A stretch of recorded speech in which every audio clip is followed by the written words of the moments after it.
அனைவருக்கும் வணக்கம். இன்னைக்கு ஸ்ரீ ராமஜெயம். இன்னைக்கு அருள்மிகு ஸ்ரீ ஐயப்பன் வரலாற்று கதை தான் பார்க்க போகிறோம். அது ஒரு வீடியோவாக இல்லாமல் 2-3 வீடியோஸில் நம்ம பார்க்க போகிறோம்.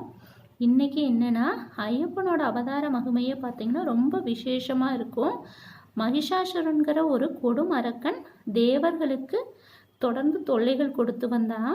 அவனை அழிக்கிறதுக்காக துர்காதேவி அவங்கள வதைத்து சம்ஹாரம் செய்யறது தான் நம்ம நவராத்திரி திருவிழாவாக கொண்டாடுறோம். ஸோ மகிஷாசுரனுடைய தங்கை பார்த்தீங்கன்னா மகிஷியும் மகிஷாசுரன் வதம் செய்ததுனால ரொம்ப கோபம் வந்துடுது. அப்போது அவங்களும் தவம் செய்கிறாங்க, பிரம்மதேவனை நோக்கி தவம் செய்கிறாங்க.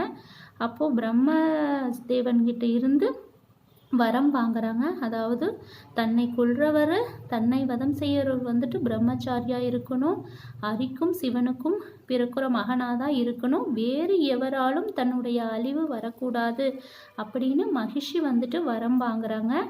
அதனால் வரம் பெற்றுட்டு அந்த மாதிரி மகிஷி வரம் வாங்கிட்டு திரும்பவும் தேவர்களை அவங்கள ரொம்ப தொல்லைப்படுத்துகிறாங்க.